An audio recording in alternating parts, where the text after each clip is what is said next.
So this was on sale at Walmart for 26 bucks. So I grabbed some aromas, carrot, celery, and then I have a bunch of other ingredients too. Some tomato paste, beef base, and I was gonna get fresh garlic, but I forgot to, so I'll have to pick that up tomorrow. But I'm gonna do a braised chuck roast and use that new little grill that I got. So I'm actually going to sear this on the grill for a little while and get all the juices and everything sealed in, and then I'm just gonna braise the crap out of it. Use these plus some onions and other stuff I have in there as extra stuff, as some aromatics. But I mean, all this together, this was like $1.30, this was $1.20, this was $1.19, and this was $26.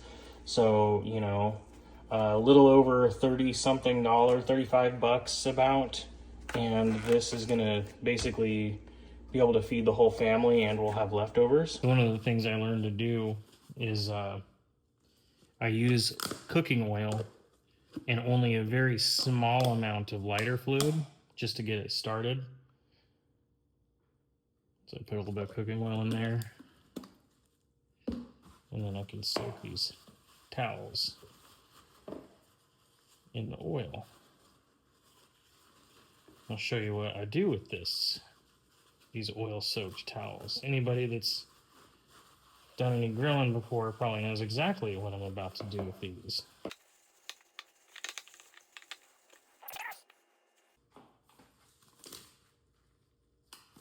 Alright. That's from the previous stuff here. The cool thing is this big bag of lump coal, rather than charcoal, it was only like $17 for this whole thing. And we're gonna take some of our rags and just kind of drape it over that. I said rags, but you know what I mean. I don't need a whole lot because of what I'm doing.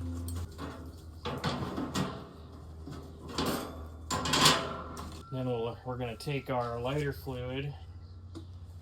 And we're only gonna do like a little tiny bit in the center, just to get it started. We're gonna let that soak in just for a little bit. So I'm gonna take one more of these, and I'm just gonna kind of do this with it. We'll give it a little twist.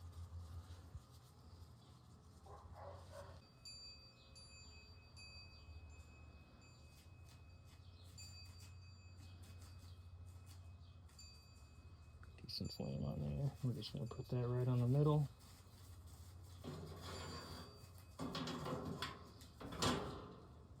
So that'll start that, and then those oiled up paper towels will catch,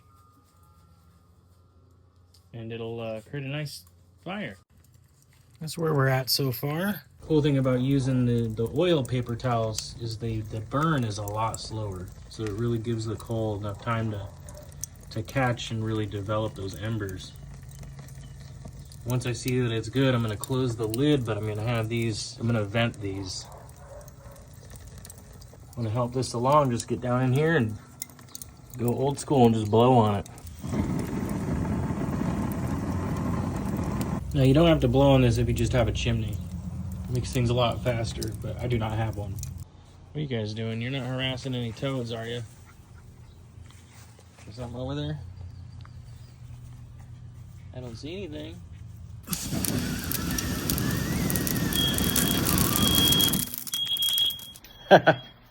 So I had the back door open and some of the smoke got in, set off the fire alarm. Oops. While that's going on out there in the backyard, or on the porch, what I'm gonna do with this bad boy, I should have done this earlier. I'm actually gonna cut this into chunks, probably just in quarters like that. It'll make it a lot easier to braise. So I'm literally just gonna do this.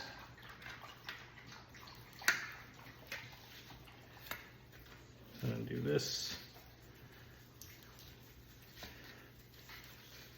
Some of this is nice and dry on the outside.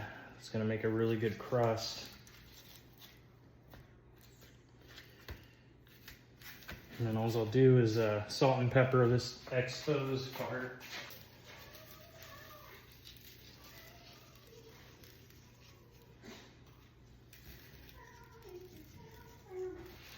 It's just a basic recipe. I'm not designing this to be anything super crazy fancy because I want anybody to be able to do this. All right, so let's go take this out there and see how hot the grill is. All right, looks like we're at about 700 degrees. I can feel, wow, that is really hot. These are doing pretty well. So all I'm gonna do is just take these and sear them off. This is what I was saying when I said I didn't need a whole lot of coal. I'm gonna get this right up in it, way up, right up in there.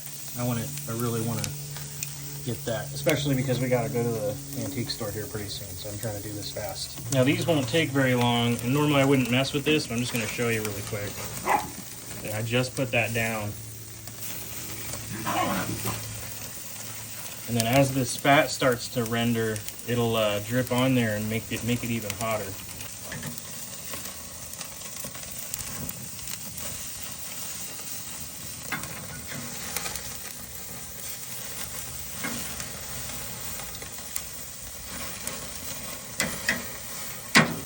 This one's coming along pretty good, this side here. There we go, that's better. See if I can kind of wedge that in there.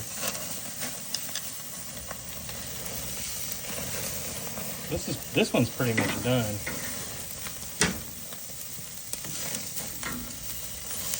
See the other side here. What do you guys think? A little bit longer there? Probably. Let's do a little bit longer on that one. This one's good to go. That's good enough. This one, yeah.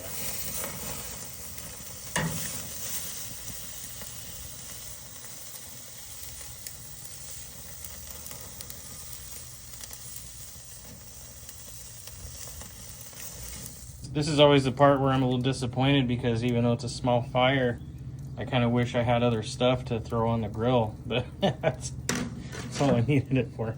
Let's take this bad boy inside. My wife's gonna be kind of pissed off at me because I'm supposed to be leaving, but I just remembered we have these carrots. I'm gonna throw these carrots on here. It's like I gotta put the phone down. Now, if I wasn't in such a hurry, I would put some like oil and seasoning and stuff on these, so you guys can do that at home.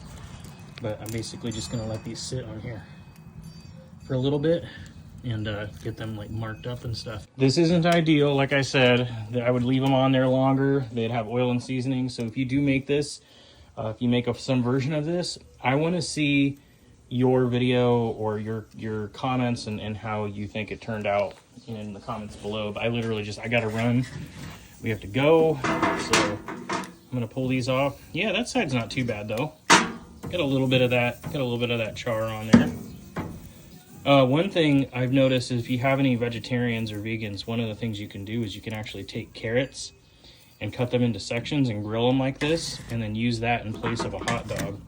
Sometimes they'll bring their own Beyond brats or something, but it's a good alternative. You still want to, include your family members that are being a little more health conscious. And the thing is it's not always about being vegan or vegetarian. Sometimes there's a lot of like saturated fat and stuff like that people can't have, and it's a good healthy alternative. So just a thought.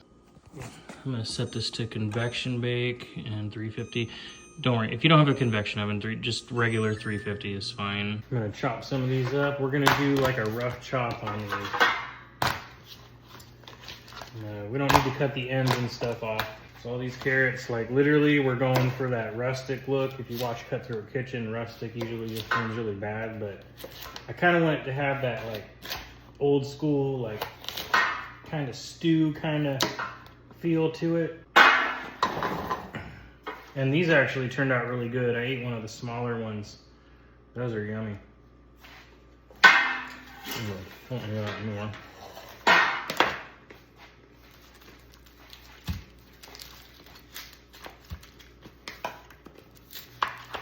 We're gonna do the whole onion. This onion's kind of old It's been sitting in my fridge for a minute, so I'm gonna take a couple layers off. Yeah, I'll see if I got like maybe a yellow onion. But I'm literally just gonna go like this. I got another little yellow onion right here. Now, for those of you that are new to cooking as well, what you're supposed to do to keep it from doing this, I'm just being lazy, is you put a towel down underneath here and it'll stop this from sliding around. I'm literally only cutting a couple things, so I'm just kind of dealing with it. But it can be dangerous if you don't have a lot of experience with a knife. I don't know if I need all 5 of these. Well, I'm gonna do 5. So originally I was gonna do this beef base here. Now the thing about this beef base though, is I don't know if this has mustard seed in it or not. I even tried checking the website. My wife's allergic to mustard.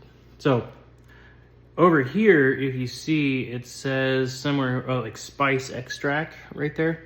So one of the things that we learned is almost probably about 70, I want to say, % of the time when it says spice or spices or anything with spice in it, mustard seed is one of those things. So like when I make taco seasoning or I make Cajun seasoning, I don't ever use mustard.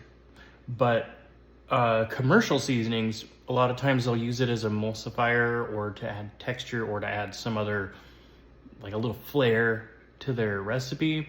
You'll get this in a lot of Cajun seasoning. Old Bay, mustard seed's really prominent.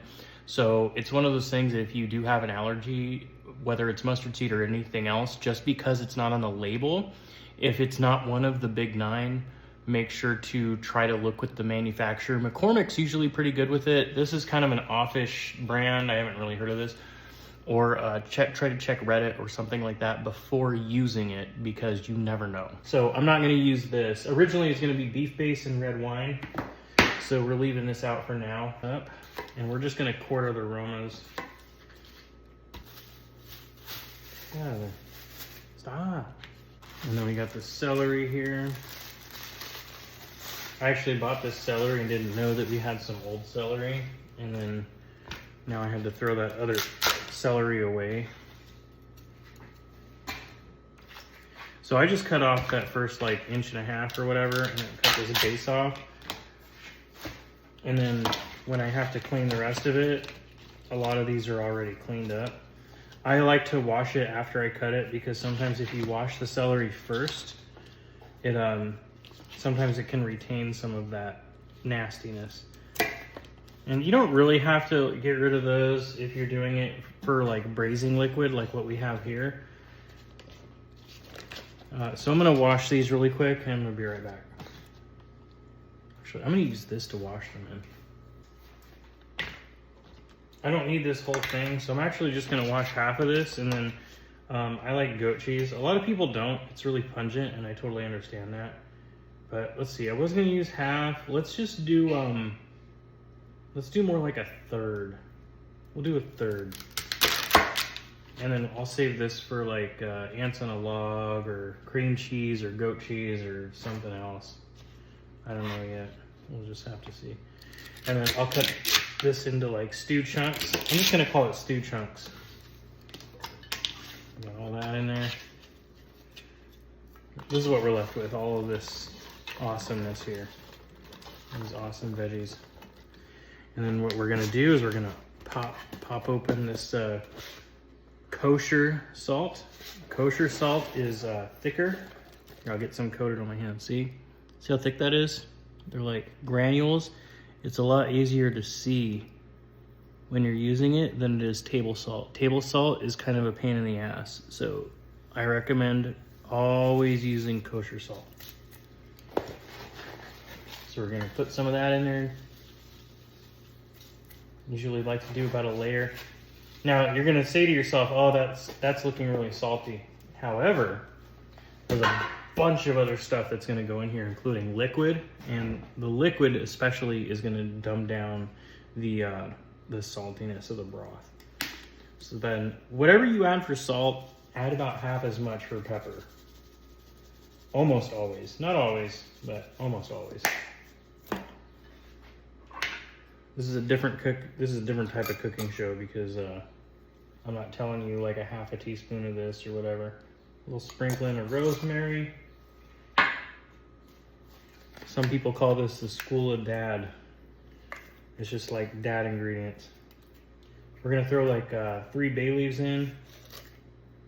Fresh bay leaves are much better. They're just a little harder to find. But they have a lot of flavor. Now, I did add salt. I'm gonna add just a little bit of MSG, just a little bit. And then crushed red pepper. Now, I only want a sprinkling of this because I don't want it to be spicy. You would be surprised at how much flavor this adds. Literally like half a teaspoon is good. And then a little bit of thyme leaves.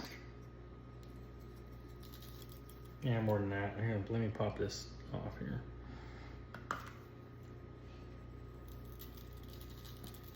There you go. Now, this, you're not gonna add this whole thing. This is for me and the wife later. But we're gonna add a little bit of red wine. Looks like we pop off this bad boy here. And then it looks like you just go like this. About like that. And then the rest of this is gonna be water. And this is gonna be what makes up our braising liquid. We're gonna use even more water than that. Mix it around.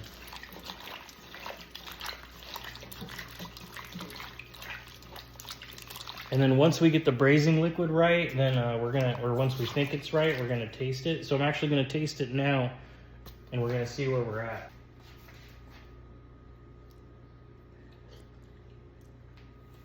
Salt level's good, alcohol level's good. Needs a little bit more pepper. Seasonings, if the seasonings seem like they're dull when you first do this, especially like bay leaves and the rosemary, the thyme and stuff like that, you don't want to add more of those spices right away. And the reason why is because dried spices will leach out into the water. And as this sits in here, as this braises, the tomatoes, the celery, the onion, the rosemary, all of this stuff is going to start to marry together, and the flavor is going to start leaching out. So what you don't taste right now isn't necessarily representative of what it's going to taste afterwards. And if you absolutely have to, if you have to add a little more like thyme leaves or like maybe powdered oregano or something like that, go ahead and do it. The only other thing I'm going to put in this is some garlic powder. And I don't want to put garlic powder in here, but like I said before, this is more of like a on-the-fly recipe, more of like a realistic type recipe. I forgot garlic cloves. And what I normally would have done is I would have just halved like probably like 6 or 7 garlic cloves and just tossed them in here. But I don't have that, so I'm gonna add a little bit of granulated garlic just to kind of make up for that. A little bit of granulated garlic. Now the cool thing about the granulated garlic is if you really love garlic, just throw a crap ton more in there. You're probably an adult, just do whatever you want, you know? And we'll mix this around. All right, now these pieces here, we're just gonna kind of mush them in, nestle. We're gonna nestle them in. This is gonna end up being more like a stew at this point, which is okay.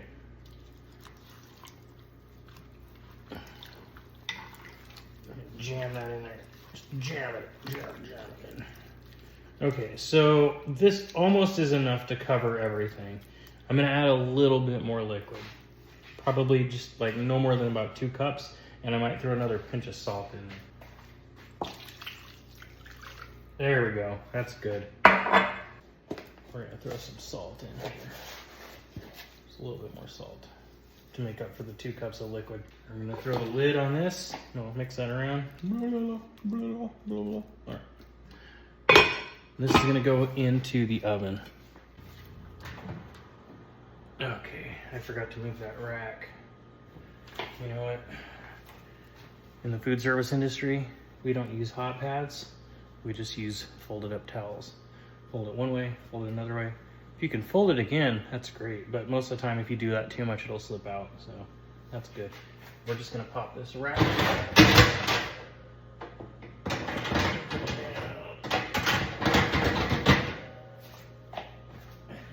Shove it down here. And now that's going to sit in there for like a million years. Actually, I'll let you guys know how long it is here in a little bit. So my plan is to have this actually done by around 7 o'clock. That's in about 3 hours from now. I don't know if that's actually gonna happen. So what I did is, because we have a convection oven, I cranked it all the way up to like 450, and I'm gonna just let it just blast the crap out of it. And before 7 o'clock, I'm gonna check it and see where we're at. We might not be cooking to tenderness in this case, but we'll see. I did cook it a lot, as far as not cook it, but I did sear it decently on the grill. So it doesn't really have as much, like as far to go as one might think. So hopefully it will be done in time for dinner, but we'll see. Let's see where we're at. Ooh. Turn this down from 425 to 375. I might have to turn it down even more. Let's see what we're doing. Man, I wish smell-o-vision was a real thing. This is awesome. See how this is still pretty springy? When you grab it, it doesn't really like, it kind of tears, like some of that connective tissue goes, but it's got a lot of spring to it. Not quite done. It's getting there, but it's not quite there yet. So we're gonna pop this back in, except we're gonna pay the toll, and I'm gonna eat one of those carrots. So I'm gonna pop this back in.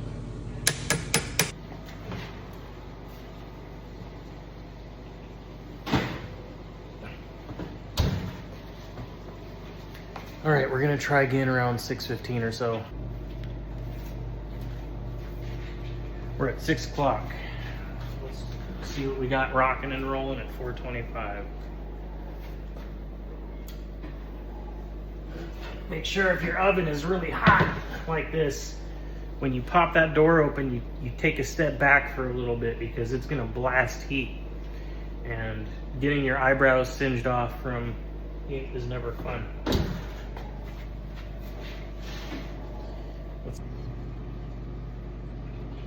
All right, so we're gonna get in here and we're gonna kind of grab these pieces without them falling apart too much.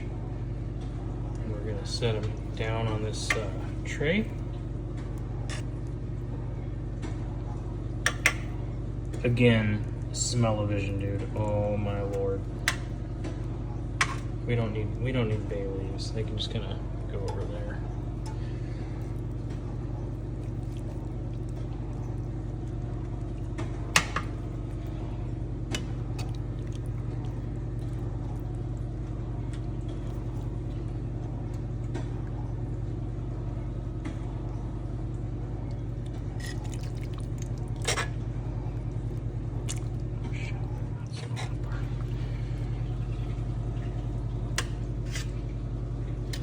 Pieces. Really. Now, there's a lot of things you can do with this. You can actually take like an immersion blender and blend this all together, or you can take like a ladle and like serve the vegetables on the side.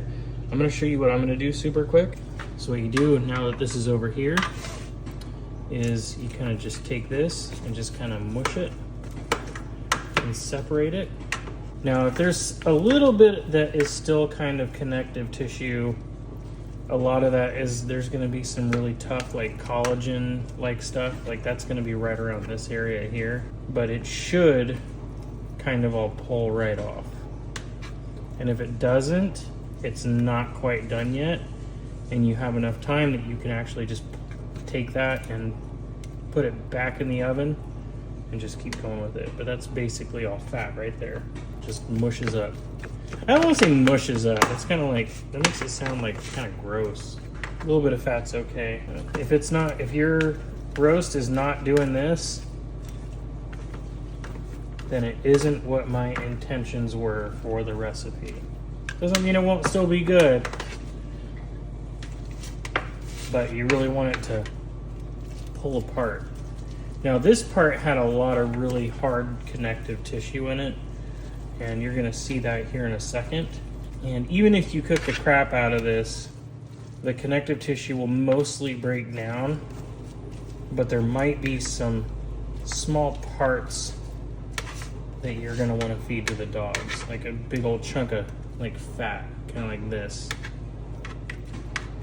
A little bit of meat in there, but that's gonna go in the dog bowl. They're gonna love that. Now before we finalize this, we're gonna do one more taste test. So I'm just gonna grab like a little piece here.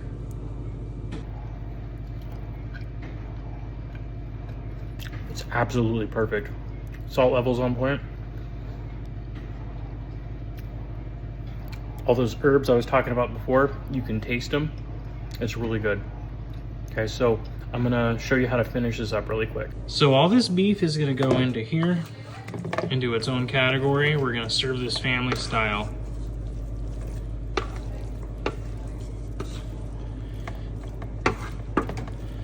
So there's your beef there. Look at that. There's your beef. Now the veggies, you can just grab like a ladle or a spoon or something, plop it right in there. It's good to go. It's ready to rock and roll. Or you can do a separate bowl. Dump all this in there.